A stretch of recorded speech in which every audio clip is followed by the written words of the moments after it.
Саламатсыздар, менің атым Тоқсанбай Рахат, 131 группа, анатомия жамылғы мен ми сыңарының медиалды беті.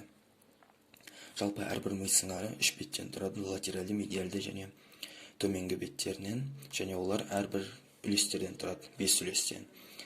Маңдай үлесі қызылмен бөлген лобус фронталис, төбе үлесі лобус париеталис, шүйде үлесі лобус оccipitalis және самай үлесі лобус темпоралис. Бұлардың әрқайсысы жүлгелер мен қатпарлардан тұрады. Жүлгелер дегеніміз мына сызықшалар берілген сулькустар және қатпарлар жалпағынан кеткен жайрыстар. Соларды атаймыз.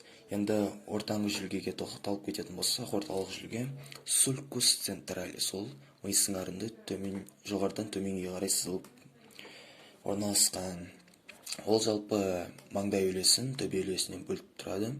Және оған қарама-қарсы орналасқан сулькус прецентралис маңдай үлесіне жатады. Осылардың арасындағы қатпар жайрус прецентралис деп аталады. Енді маңдай үлесінің өзіндік қатпарлар мен жүлгелеріне тоқталып кететін болсақ, оның екі жүлгесі сулькус фронталис супериор, сулькус фронталис инфериор 3 нені құрайды, қатпарларды құрайды. Оның үстіңгі қабаты жоғарғысы жайрус фронталис супериор, ортаңғысы жайрус фронталис медиус және астыңғысы, төменгісі жайрус фронталис инфериор деп аталады. Және оның өзіндік 3 қатпарлары бар. Жайрус фронталис инфериордың парус оперкулярис, ортаңғысы парус триангулярис және алдыңғысы парус орбиталис деп бөлінеді.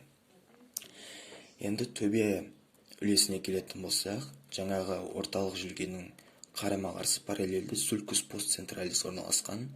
Осының арасындағы қатпар жайрус постцентралис. Осы сулькус постцентралис жүлгесінен көлденеңнен кеткен сулькус интрапариеталис. Бұл жүлге арқылы төбе үлесі екі қатпарға бөлінеді. Лобулус париеталис супериор, лобулус париеталис инфериор деп бөлінеді.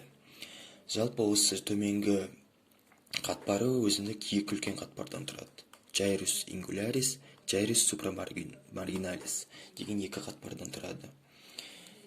Енді самай бөлігіне келетін болсақ, лобус темпоралис. Бұл өзіндік екі жүлгеден 3 қатпар түседі. Сулькус темпоралис супериор, сулькус темпоралис инфериор деген.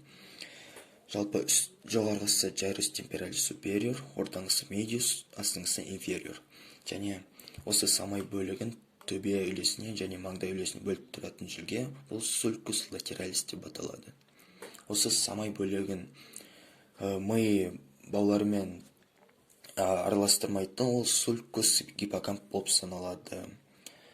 Енді шүйде бөлігіне келетін болсақ, лобус оccipitalis. Бұның бір үлкен жүлгесі бар, ол сулькус интрапариеталистен жалғасып келетін сулькус occipitalis transversus деген жүлгесі бар. Бұл негізінен өте тұрақсыз болып келеді және ми сыңарының өзінде де біркелкі бола бермейді. Енді ми сыңарының медиалды бетіне келетін болсақ, оның медиалды беті facies medialis cerebri деп аталады. Және сүйелді дене жүлгесі sulcus corporis callosi деп аталады жүлге. Оның сүйелді денесі corpus callosum.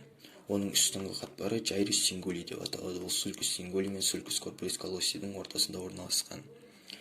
Жалпы осы белдеулік қатпардың алдыңғы бөлімі сүйелді дене тізесін genu corporis callosi-ді құрайды. Мына жаққа өтсек, мына бөлігі genu corporis callosi, ортаңғысы trunsus corporis callosi және алдыңғысы splenium corporis callosi деп аталады. Енді жалғастырсақ, жалпы осы жіңішке жолақ белдеулік қатпар қылтасы isthmus gyri singuli деп аталады. Мына жақтарда орналасқан. Осы арқылы, мысалға, мына жүлге сулькус гиппокамп арқылы жүріп, жайрус парагиппокампқа өтеді. Осы жайрус сингули, жайрус isthmus сингули, жайрус парагиппокамп палис үшеуі күмбездік қатпарды құрайды барлығы қосылып. Осы күмбездік қатпары және оның алдында орналасқан сүйек астындағы алаң ария субкаллоса деп аталады. Оған қарама-қарсы ункус орналасқан. Осы екеуі қосылып, жалпы иіс сезу миының бөлігі саналатын сақина пішінді тұйықталған аймақты түседі.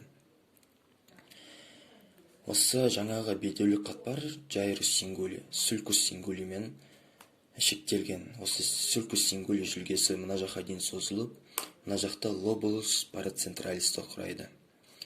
Жалпы осы Sulcus Singuli арқылы екі қатпарды бөле аламыз. Gyrus frontalis superior, Gyrus frontalis medialis деген екі қатпарды бөліп ала аламыз. Енді тоқталып кететін жүлгелер ол Sulcus calcaneus. Осы Sulcus calcaneus арқылы сыналар түзіледі, кунеустар түзіледі. Сына өзінің медиалды бетімен шүйде полюсінің түзілуіне қатысады. Осы сына ұшы арқылы ол шүйденің бөліктерін құрайды, дорсальды бөлімдерін құрайды. Жалпы осы шүйде үлесінің медиалды жиегі, төменгісі топшылық жүлгесі Sulcus calcaneus, алдыңғысы төбе шүйде жүлгесі болып саналады, жаңа айтып кеткендей. Және сынаның үстіңгі бөлігі precuneus, ал астыңғы бөлігі Gyrus occipita temporalis medialis болып саналады. Жаңағы Gyrus occipita temporalis medialis бұл астыңғы бөлігі Sulcus occipita temporalis жүлгесімен бөлінеді. Сөйтіп екі қатпар құрайды. Gyrus occipitalis temporalis lateralis және medialis деген. Жалпы медиалды беті, жамылғы беттеріне тоқталып кеттік осы сабақ.